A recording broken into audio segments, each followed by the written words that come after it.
요한복음 4장 23절부터 24절까지 있는 말씀입니다. 두 절 말씀 같이 한 목소리로 합독을 하겠습니다. 시작.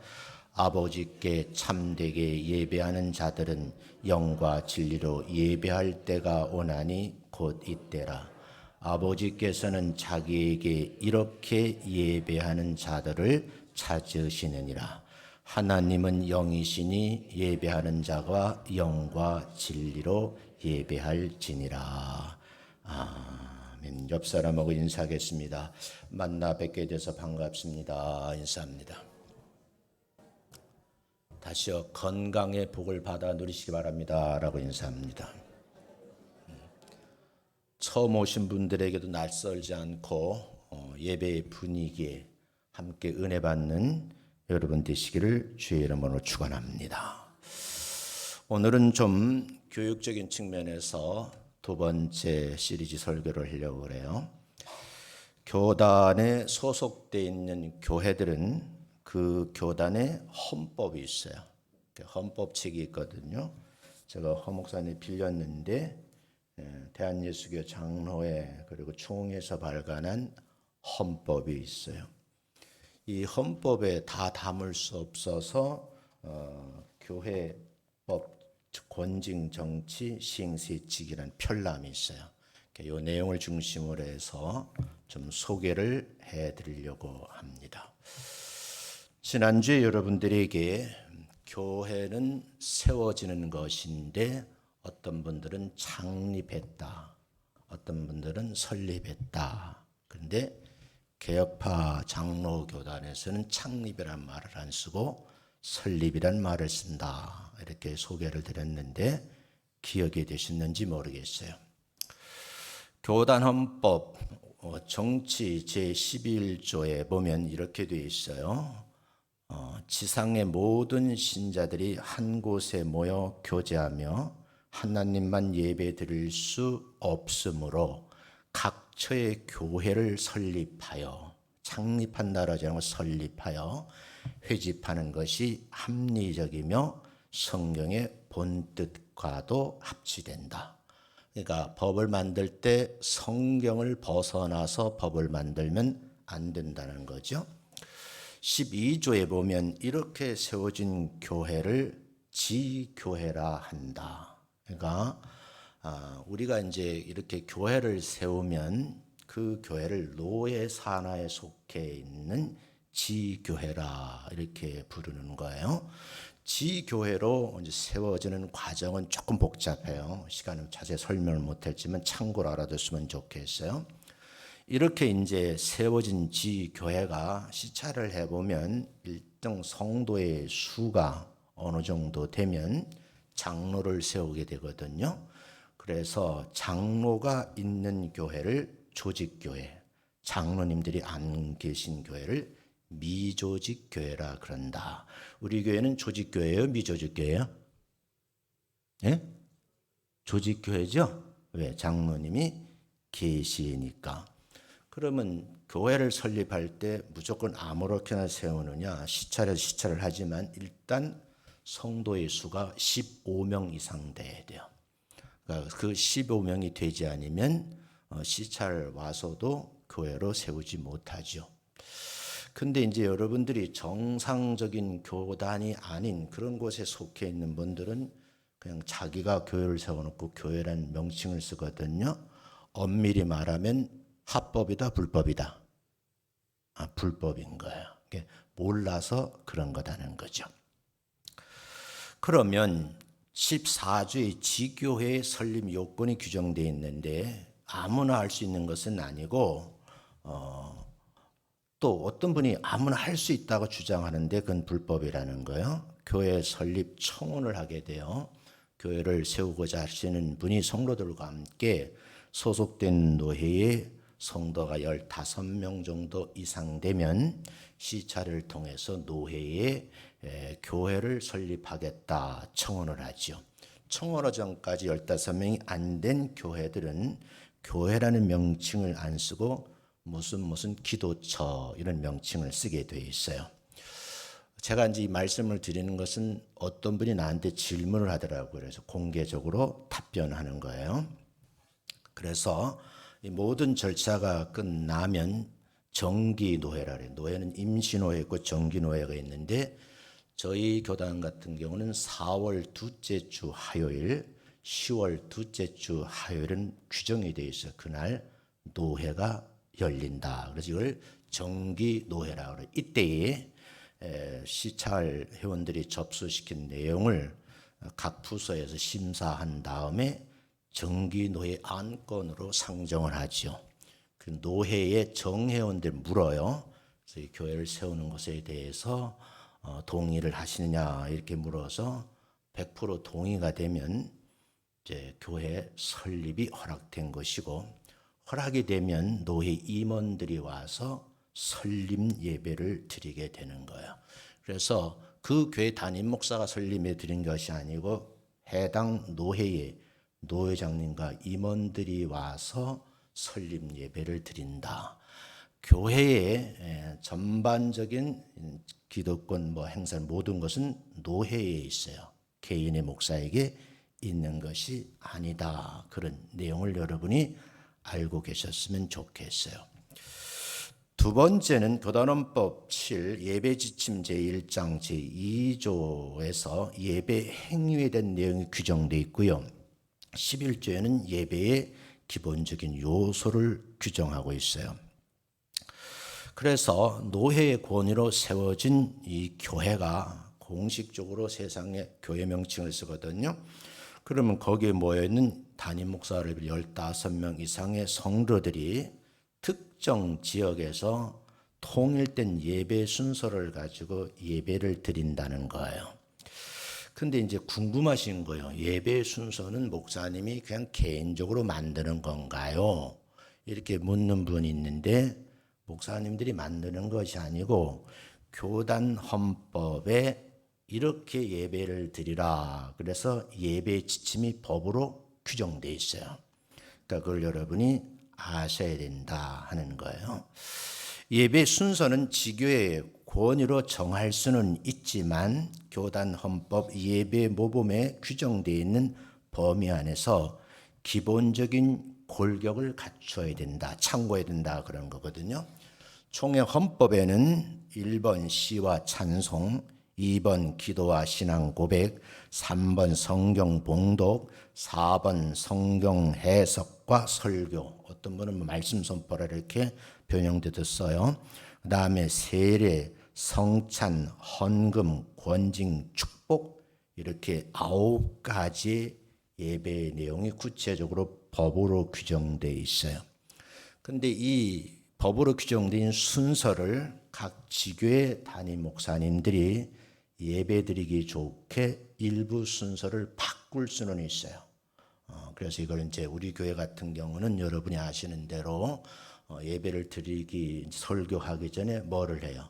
봉헌을 먼저 하잖아. 어떤 교회 가면 설교 끝나고 헌금하죠, 그죠? 그건 이제 내용은 다 있는데 그 교회의 목사님의 어떤 역량, 운영의 묘를 살려 순서를 바꿀 수는 있다 그런 얘기예요. 그런데 시작하는 부분하고 끝나는 부분은 바꿀 수 있어 없어요? 없는 거예요. 그러니까 묵상 기도라든지 축복 기도는 중간에 갖다 놓을 수가 없다 그런 얘기예요. 예배모범 18조에 보면 설교하는 자에 대해서 규정을 하고 있는데, 설교하는 자는 설교 방법을 많이 연구하고 묵상과 기도로 조심하여 준비, 예비함이 옳으니 복음의 단순한 것을 따라 그 언어가 성경에 적합해야 된다. 인기 있는 설교하려고 막 이상한 말을 하면 된다 안 된다? 안 된다 그 말이야. 하나님 까불면 죽어 그러면 돼요 안 돼요? 그건 안 되는 거예요. 그러니까 신성 모독죄인 거예요. 이건 정말 하나님 앞에 책망받을 일이에요. 그런 말을 하면. 그래서 언어가 성경에 적합해야 되고 듣는 사람 중 누구든지 알아듣기 쉽게 설교해야 된다는 거예요. 너무 목사님이 공부를 많이 해가지고 어려운 말을 계속 쓰면요, 성도들이 알아들을 수 있어 없어? 못 알아듣는 거예요. 그러면 그 설교는 좋은 설교가 아니다, 그런 얘기예요. 자기 학문이나 어려운 말을 썼는데 제2를 자랑하지 말고 그랬는데, 이 제2라는 말을 사전에 찾아보니까 목사의 재능, 목사의 어떤 말의 기술 또는 예술을 말하는 거예요. 그걸 이제 제2라는데, 그것을 자랑하지 말고 자기 행실로 자기의 가르치는 도리를 빛내게 하고, 이렇게 돼 있어요. 그러니까 설교 속에서 그리스도의 영광을 드러내야 된다는 거죠. 그런가 하면 설교하는 목사 스스로가 생각과 말과 사랑과 믿음과 성결함으로 신자의 본이 되어야 된다, 이렇게 규정되어 있는데, 이게 이제 목사에 관한 1항서부터 5항까지가 있어요. 다 소개할 수 없으니까 기본적인 것만 소개하고, 혹시 조금 더 공부하고 싶은 분은 허 목사님에게 헌법책을 좀 빌려주세요. 그래가지고 공부하시면 돼요. 그래서 강도 사님들이 목사 되기 위해서 이 헌법책을 달달달 외워야 돼요. 시험 보거든요. 앞으로 우리 교회 어떻게 될지도 모르지만 장로를 세우면 이 헌법책을 외워야 돼요. 그러니까 떨어질 수도 있어요. 그러니까 참고해 주시면 좋겠어요. 그리고 이제 교회에서는 성례를 베풀 수 있는데 개신교는 2가지만 해요. 가톨릭은 7가지라 그러는데 우리는 2가지만 하는데, 그 하나가 세례와 성찬식이다. 그래서 어떤 분이 이래, 우리 교회는 왜 성찬식을 안 하냐, 그래서 고민을 많이 하다가 다음 주에 성찬식을 할 예정이에요. 허 목사님께서 부탁을 하면 성찬 임원이 기본적으로 4명 정도 돼야 되거든요. 그래서 대표적으로 이제 장로님들이 하시는데, 이번에는 권사님들도 껴서 4분 정도가 잘 이렇게 허 목사님 지시에 따라 움직여 주시면 좋겠다, 그런 생각을 해요. 남자들만 하면 안 되지, 여자들도 해야 되죠. 어떤 교회 가니까 임직식 하는데 남자는 머리에 손을 얹고 안수기도 하는데 권사님들은 해요, 안 해요? 안 하잖아. 그러니까 나는 해요, 안 해요? 하잖아. 그 대신 머리 안 얹고 어디야? 어깨에 얹고 하잖아. 묘하다 그럴까? 하여간 똑같은데 왜 그럴까? 저도 의문을 갖고 있는데 법이니까 지키는 거예요. 그 다음 헌금 순서가 있고 권징이라는 것이 있고 축복이라는 그런 순서가 있어요. 우리 교회도 마지막에 축복 기도가 있잖아요.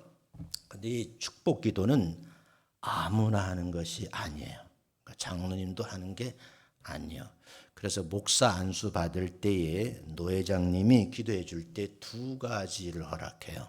근데 어떤 노회장이 이걸 몰라가지고 기도 안 해주는 노회장님도 있더라고요. 그게 뭐냐면 교회의 치리권과 축도권을 허락하노라 그래요. 성결교단에 제가 목사 안수 받는 친구들 가보니까 성결은 총회에서 하더라고요. 총회에서 막 150명, 200명 이렇게 한 자리에서 안수를 받는 2그룹 나누어서 안수를 하는데, 안수연들이 양쪽으로 앉아서 사회자가 마이크를 딱 잡고 아무에게 성부와 성자와 성령 이름으로 교회의 지리권과 축도권을 허락하노라. 아멘 하면 그때부터 목사 안수야. 근데 이제 장로교에서는 기도를 좀 오래 해요. 차이가 좀 있어요. 그렇게 여러분이 이해를 해줬으면 좋겠다 하는 거예요.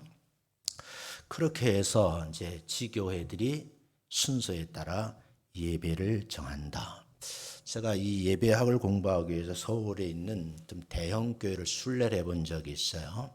어떤 교회는 예배를 드리기 전에 예배위원들이 당실에 다 모이더라고. 담임 목사 방에 모여서 전부 브리핑을 하고 예배 순서 그 동선이죠. 다 설명을 한 다음에 담임 목사가 기도를 하고 아래층에서 본당 예배당 입구로 올라오시더라고요.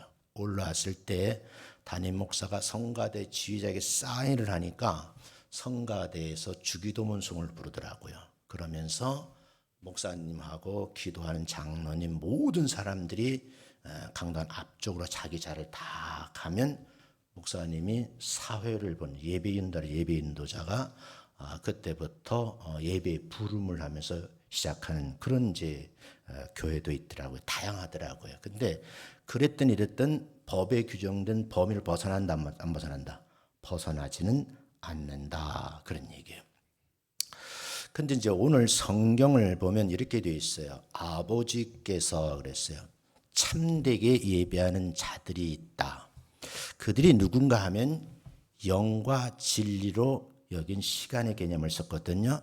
영과 진리로 예배할 때가 오나니 그랬어요. 근데 그때가 언제래요? 이때라 그랬어요. 아버지께서 자기에게 이렇게 예배하는 자들을 찾으시느니라. 그런데 영어 성경은 이렇게 되어 있어요. The Father seeks those who worship Him in this way 이렇게 되어 있거든요. 그러니까 아버지께서 내려다보시고 예배 찾는 거예요. 찾는 어떤 자, 예배 드리는 자. 그래서 관계 대명사서 those who worship 그랬거든요. 그리고 나서 him 그랬어요. 힘이 누구겠어요? 예배는 자죠. 그래서 in this way 이런 방법으로 찾으신다. 이런 방법이 24절에서 하나님은 영이시니 그랬어요. 하나님이 뭐라고요? 영이시니 예배하는 자는 뭐요? 영으로 예배를 드려야 된다 그 말이에요. 그러면 여러분 조금 공부를 하셔야 되는데 사람이 어떻게 만들어졌는가라는 물음부터 조금 짚고 나가야 되거든요. 이제 복잡하니까 간단하게 소개하면 이런 이제 학자들마다 다 견해가 좀 달라요. 그런데 사람이 구성된 요소를 보면 두 가지로 돼 있다. 이 이분설이라 그러고 아니다. 세 가지로 돼 있다. 그걸 삼분설이라 그래요. 그래서 사람을 보면 겉에는 육체가 있고 안에 영혼이 있다. 이렇게 보는 것이 이분설이고 그럼 성경에 있는 성경이 있어요. 그런가 하면 어떤 구절에는 육체가 있고 그 또 안에 혼이 있고 맨 가운데 영이 있다. 이렇게 보는 거예요. 이 목사는 삼분설을 조금 지지합니다. 이렇게 지지한다 해서 2단에 3단에 그건 다 성경에 있는 내용 이렇게 참고하세요. 그 무슨 말인가 하면 예배를 드리러 교회에 오실 때에 하나님을 만나는데 육이 만나는 것이 아니고 영과 영이 만나는 것을 말하네. 그걸 예배라는 거예요. 믿어지시면 아멘. 그리고 나서 진리로 말씀을 가지고 예배를 드려라 그런 말이에요. 그래서 우리 예배를 드리시는 분 예배자로 세움 받았잖아요. 그래서 이 기도를 제가 꼭 예배 때 해요. 그래서 정결한 마음으로 여호와의 임재를 사모하는 마음을 가지고 교회로 발걸음을 옮기셔야 돼. 이게 예배자의 자세인 거예요. 예배를 준비하는 말은 예배를 드리기 전에 어떻게 보면 단정하게 마음과 몸을 가다듬는 거죠. 그래서 교회에 오실 때는 의복을 제대로 차려 입는 것이 맞는 거예요. 새 옷을 입으라는 얘기가 아니고 진짜 예수님은 예배 드리는 예복이 따로 있는 것이 뭐야? 좋다. 그런 얘기. 또 다 옷 사러 가지 말고 헌 옷이라도 깔끔하게 빨아서 다음 주일날 예배하러 드리러 갈 때 내가 입고 가야지. 그런 마음의 준비부터 해야 된다는 거예요. 그래서 예배라는 것은 하나님께 나아가서 하나님의 얼굴을 마주보고 교제하는 것을 예배라 그러거든요. 그래서 초창기에 장로교 목사님하고 여의도 순복음교회 큰 신학적 논쟁이 일어났어요. 그러니까 순복음교회가 기하급수적으로 부흥이 되니까 조영기 목사님이 전국교회를 다 다닐 수 없으니까 영상 예배를 드렸어요. 그래서 이 영상 예배 드리는 것을 개혁파 목사들은 반대를 했어요. 왜냐하니까 스크린에 나오는 그걸 보고 예배 드리는 걸 맞지 않는다. 상당 기간 논쟁이 됐는데 이게 지금 무너졌어요. 무너진 게 결정적인 게 뭐야? 코로나19 때문에 모든 교회가 허용을 해버렸거든요. 그러니까 이걸 어떻게 법과 질서를 지킬 것인가 하는 또 하나 숙제를 안게 되었다 하는 거예요. 어떻게 될런지는 이제 관련된 분들, 신학자들, 법을 만드는 분들이 아마 상당한 논쟁이 이어져 가지 않을까 그런 생각을 해보는 거예요.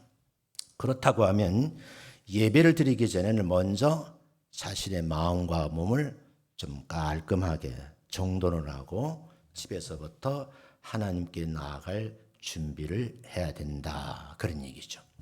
예배를 준비하는 방법은 여러 가지가 있을 수 있어요. 예배 때 드리기 전에 잠시 조용히 앉아서 마음을 좀 보듬고 하나님께 기도할 수 있는 시간을 갖는 것이 성도에게 유익합니다. 예배를 드리기 전에 성경을 읽거나 찬송을 부르는 것도 예배 준비 방법이다. 그래서 여러분들 교회에 오시면 이제 몰라서 그러는데 저 출입구 로비에서는 막 얘기해도 괜찮아요. 근데 본당 문이 딱 닫히면 본당에서는 예배에 집중하셔야 되지. 우리 어머니 같은 권사님은 자꾸 얘기하잖아요. 그죠? 그럼 돼요, 안 돼요? 안 되는 거예요. 예배당 안에서는 뭐예요? 하나님의 얼굴을 대면하고 있는 시간이니까 집중하셔야 된다. 그런 얘기예요. 또 다른 사람 얘기하면 예를 들면 시험 드니까 우리 어머니 시험 들어 안 들어? 안 들어. 또 내가 빌면 빨리 뭐 용서를 하셔요. 그러니까 이 예를 들은 거예요.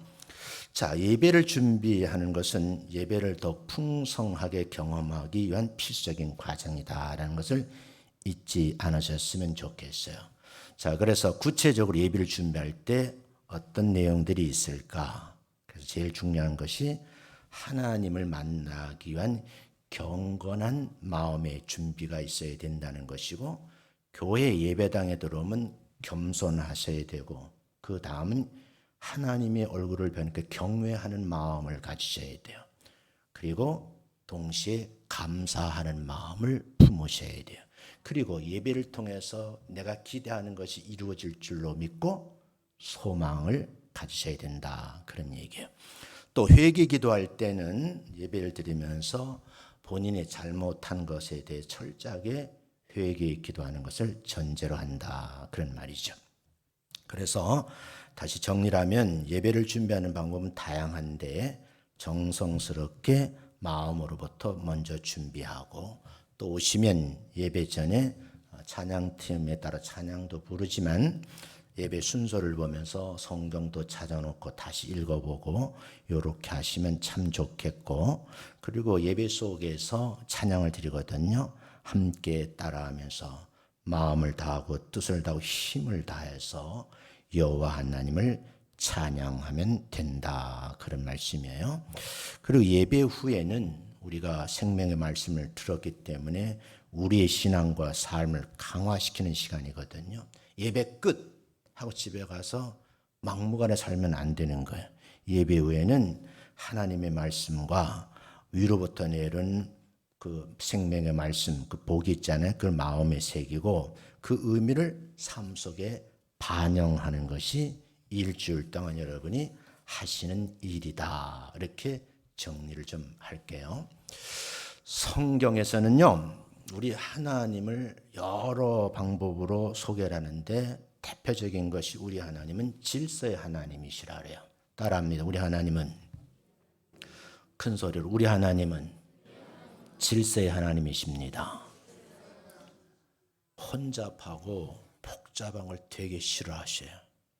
만약에 질서의 하나님이 아니시라고 하면 우주 공간의 횡성 하나를 약간 흔들어 놓으면 우리는 그 자리에 서 있을 수가 없는 거예요.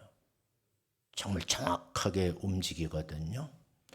그래서 꼭 기억하셨으면 좋겠어요. 성경 한 구절 읽어가는데 고린도후서 9장 1절부터 5절이거든요. 이 고린도 교회에게 어떻게 부탁하느냐 하는 거 예배 준비 읽어봅니다. 1절 시작. 성도를 섬기는 일에 대하여는 내가 너에게 쓸 필요가 없는, 너무너무 잘하니까 근데 못하는 게 있어서 하는 말이 2절 시작. 이는 내가 너희의 원함을 알미라. 내가 너희를 위하여 마게도냐인들에게 아가에서는 1년 전부터 준비하였다는 것을 자랑하였는데 과연 너희의 열심이 폭 많은 사람들을 분발하게 하였느니라. 그런데 이 형제들을 보낸 것은 이 일이 너희를 위한 우리의 자랑이 헛되지 않게 내가 말한 것 같이 준비하게 하려 함이라. 뭐 하게요? 준비하게 하려 함이라. 4절 혹 마개 도냐인들이 나와 함께 가서 너희가 준비하지 아니한 것을 보면 너희는 고사하고 우리가 이 믿던 것에 부끄러움을 당할까 두려워하노라. 그러므로 내가 이 형제들로 먼저 너희에게 가서 너희가 전에 약속한 연보를 미리 준비하게 하도록 권면하는 것이 필요한 줄 생각하였노니 이렇게 준비하여야 참 연보답고 억지가 아니니라. 조금 설명을 하고 하겠는데 우리 교회는 헌금 시간이 따로 없어요. 그 이유는 나이 드신 분들이 교회 왔다 헌금 바구니가 돌아가니까 돈이 없잖아. 그러니까 교회도 돈 있어야 다니겠네. 그런 소리를 제가 몇 번 들었어요. 근데 실제 목회에서 느끼는 건 헌금 바구니를 돌리면 헌금이 많이 나올까 적게 나올까? 네? 많이 나오겠죠, 그죠? 왜요? 체면으로 떼야 되니까. 갑자기 권사님이 매미채를 들고 허정을 딱 내밀었어. 그 장로님인데 해야 돼 안 해야 돼? 그거예요. 근데 그렇게 드린 헌금이 마음에서 준비된 헌금이냐 이 물음을 하는 거예요. 그래서 여러분들에게 좀 수준 높은 예배를 제가 지향하고 있는데 여러분들은 연보도 뭐야? 미리미리 집에서 뭐야? 준비를 하는 것이 옳다. 그래서 사도 바울이 고린도 교인들을 향해서 말하고 있는 거다 하는 것을 여러분에게 소개를 드려요. 국회를 안 했으면 참 좋겠어요. 앞으로도 우리 교회는 헌금 바구니는 돌리지 않습니다.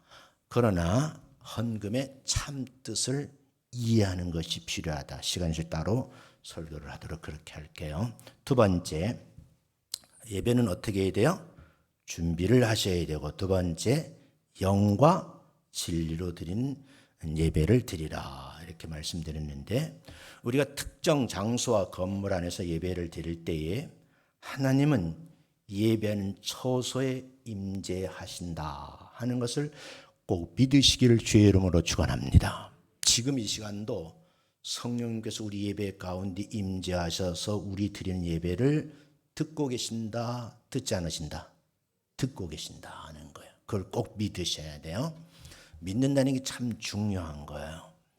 그러므로 예배자로 세움받은 사람들은 예배를 받고 계심을 인식하는 순간부터 두렵고 떨리는 마음으로 예배에 임하셔야 된다는 거예요. 그래서 오늘 본문에서 아버지께 그냥 예배하는 참되게란 말, 거짓으로 예배드리는 자도 있다는 말이죠.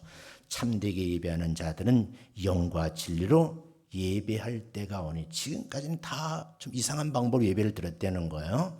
근데 이때라 그래요. 아버지께서는 하나님에게 이렇게 예배하는 자들, 영과 진리로 예배하는 자들을 뭐 하신다? 찾으신다. 찾는다는 말을 룩포라고 그래서, 룩은 말 이렇게 보이는 건데 뒤에 전치사가 붙었으니 포가 붙어 헤매면서 찾는 거거든요. 룩이 보다인데 막 헤매며 찾는, 그래서 찾다라는 뜻이 있어요. 룩인 그러면 들여다보는 것이고요. 그리고 다 뜻이 전치사가 붙으면 뜻이 달라져요. 우리 그때 그거 뭐 단어 연구로 고생 좀 했잖아, 그지? 예. 참 영어 시간 힘들었어요, 그죠? 써먹지도 못하는데 써먹는 분도 있지만, 그러니까 그런 뜻을 안 쓰고 seek이라는 말을 쓰고 있다더라 하는 것을 참고했으면 좋겠어요. 성도님들은 예배 때 행하는 여러 순서와 활동에 대해서 궁금해하시는 분들이 있어서 대부분 주보에 적혀있는 현재 예배 순서가 어떻게 어떤 목적으로 정해졌는지 좀 알려달라 하는 그런 이제 이야기가 있어서 오늘 제가 설교를 통해서 소개를 하는 거예요. 송인구 교수님이 쓰신 책 아는 것만큼 누리는 예배라는 책이 있어요. 이 책에서 찬송, 기도, 말씀, 헌금, 성례, 축도 등의 예배 순서가 어떻게 생기게 되었는지 역사적 배경을 설명하면서 이 순서는 어떤 의미가 있는지 자세히 풀어놓은 책이에요. 그래서 좀 더 관심 있는 분들은 읽어보는 것도 괜찮겠다. 저한테 물으면 송인규, 저자가 송인규예요. 아는 것만큼 누리는 예배라는 책이 있으니까 참고하셨으면 좋겠고, 법을 보면 교단 헌법책 보시면 된다는 거예요. 자, 이 책에서 예배 부름이 무언가, 그래서 오늘 이 부분을 설명하려고 그래요. 그래서 제가 한 5분 되면 끝내려고 그래요. 왜냐하면 안 되면 다음 주 연결해서 하면 되니까. 첫 번째 보면 애굽에서 신음하던 이스라엘 백성들을 건지시면서 하나님은 너희로 광야에서 나에게 예배하도록 하겠다. 이 말씀이 성경에 기록되어 있어요. 그러니까 무슨 말씀인가 하면 이 예배의 시작은 하나님께서 먼저 시작했다는 거예요. 사람이 먼저 시작하는 것이 아니고 누가 먼저 시작해요? 하나님이 먼저 시작하셨다. 우리가 예수님을 찾아서 구원받은 것이 아니라 하나님이신 예수님 우리를 어떻게 해요? 찾아오신 거죠. 그죠? 방법론으로는 인간의 몸을 입고 이 땅에 오신 거, 그걸 초림이라 그러는 거예요. 예배도 하나님이 먼저 시작하셨다. 예배는 구원받은 백성에게서 시작된 것이 아니고 나를 구원하신 하나님이 먼저 시작했다는 것을 잊지 말자, 그런 얘기예요. 그러므로 예배는 하나님께서 자기 백성을 예배로 부르시는 순서부터 시작되는 거예요. 그래서 주보에 보면, 우리 교회 주보에도 보면 어떻게 돼 있어요? 찬양과 경배를 한 다음에 뭐로 돼 있어요? 예배 부름이라고 돼 있죠. 그죠? 그건 이제 목사님이 보통 하는 거야. 예배 부름. 그래서 보통 시편인 말씀이나 오늘 제가 그러잖아요. 짤막하지만 성삼위 하나님 이곳에 임재하셔서 하나님의 영광을 받으시옵소서. 짤막하게 하죠. 그죠? 이걸 말하래. 예배의 부름이라고 그런다 하는 거예요. 그 누구도 하나님의 부르심을 받지 않은 상태에서 예배를 드릴 수가 없다는 거죠. 일반적으로 예배를 인도하는 목회자는 대부분 시편의 말씀을 인용하기도 하고 또 이것을 반대하는 분들도 있기도 해요. 회중들의 마음에 하나님의 이름을 높이도록 영광을 올려드리고 도움을 주기 위해서 특별 성경 구절을 가지고 멘트를 한다, 이렇게 보시면 되고, 성경을 인용 안 하면 실제 하나님께서 이 예배를 받아 주옵소서라고 그렇게 이제 사회자가 안내를 하면 되는 거예요. 때로는 회중들이 함께 응답하면서 예배의 부름에 참여할 수도 있다는 거예요. 예배의 대상이 되신 하나님의 말씀에 귀를 기울이고 그분의 마음과 입으로 화답하면서 예배에 참여를 하시면 된다, 그런 얘기죠.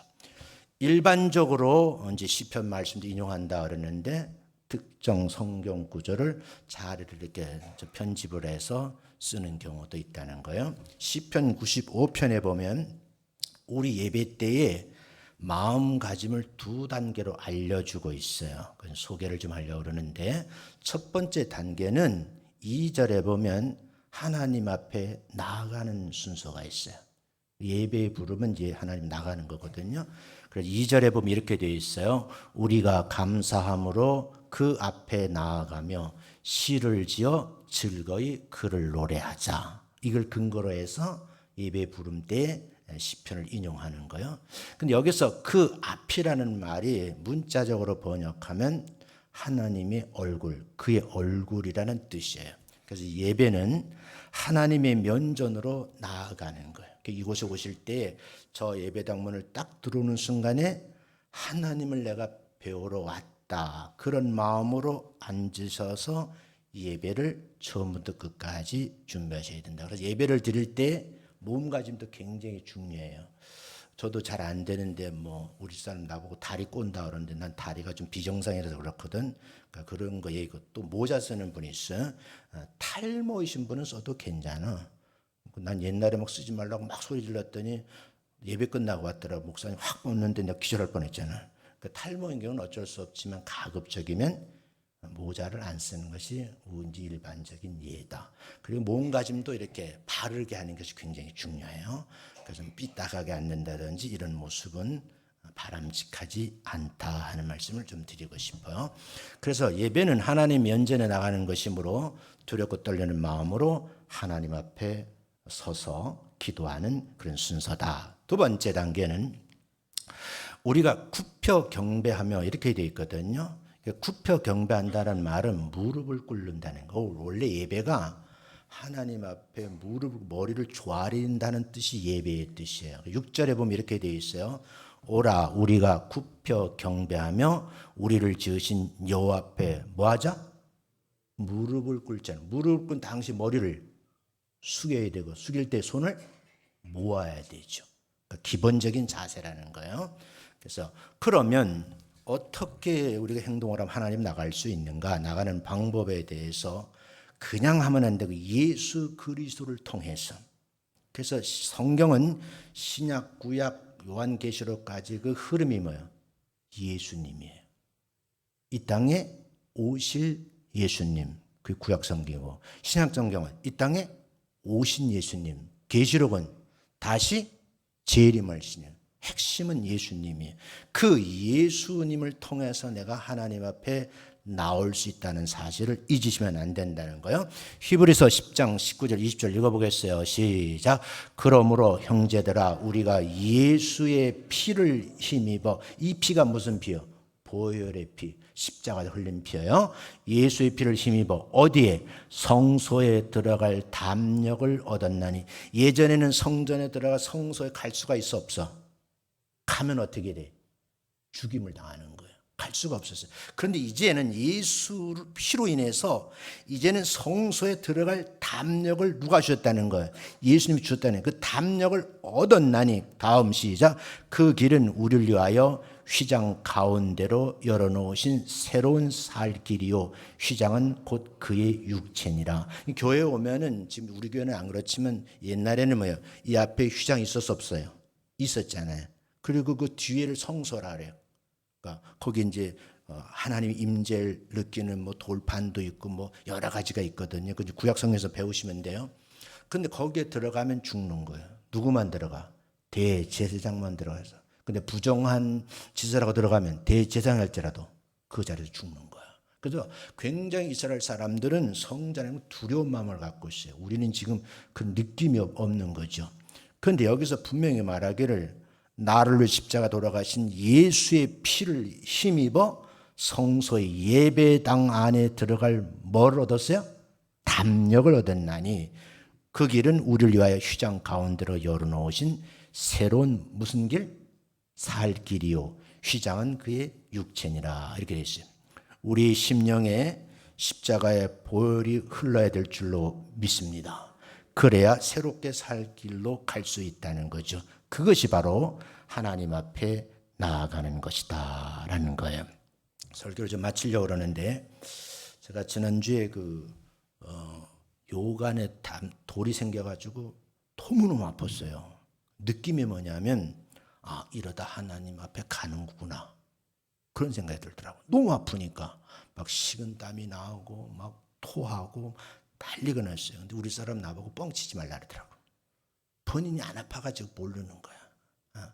그런데 그 순간 기도해서 하나님 지금 예배가 예약되어 있는데 그 설교는 하고 다시 부르시죠. 내가 그랬어. 얼마나 답답한지. 그냥 펑크내면 안 되니까. 그래서 내가 막 기도하고 막 그러는데 응급실에 들어가서 주사를 맞았어요. 그러니까 뭐 몰핀이겠죠. 맞았는데 안 통하더라고요. 두 번째 맞았어요. 두 번째 맞고 10분 있으니까 멈췄는데 요간 끄트머리에 돌이 좀 빠질락 말락 한다면서 집에 가서 물을 마음껏 드시라는 거야. 근데 물을 잘 못 먹겠더라고. 그래서 지금 조금 컨디션이 안 좋아요. 안 좋은데 그래도 난 뭐 해야 돼?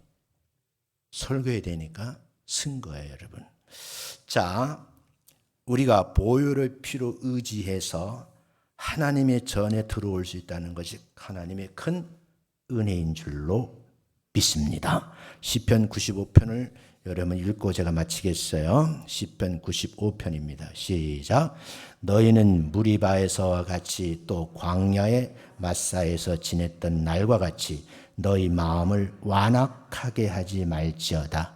내가 40년 동안 그 세대로 말미암아 근심하여 이를 그들은 마음에 미혹된 백성이라 내 길을 알지 못한다 하였도다. 그러므로 내가 노하여 맹세하기를 그들은 내 안식에 들어오지 못하리라 하였도다. 이 말을 줄이미리는 거예요. 예배하는 자는 왜곡된 마음을 가지고 순수한 마음으로 예배를 드려야 되지, 왜곡된 마음을 가지고 예배당에 들어오면 안 된다, 그런 뜻이에요. 그러니까 너희 마음을 완악하게 하지 말라 그랬잖아요. 그리고요, 세상의 유혹, 마귀의 영역에서 미혹된 백성이 되면 안 된다는. 그래서 예배 드리기 전에 마음을 어떻게 정리정돈하고서 온전한 마음으로 예배에 임하시는 여러분 되시기를 주의 이름으로 축원합니다. 다음 주부터 예배를 드릴 때 집에서 충분하게 워밍업을 하시고 교회 들어오시면 그런 마음을 가지고 예배를 인도하는, 찬양을 인도하고 예배를 인도하는 목사님과 함께 호흡을 맞추면서 마음을 다하고 뜻을 다하고 힘을 다해서 여호와 하나님이 기뻐하시는 예배자가 되시기를 주의 이름으로 축원합니다.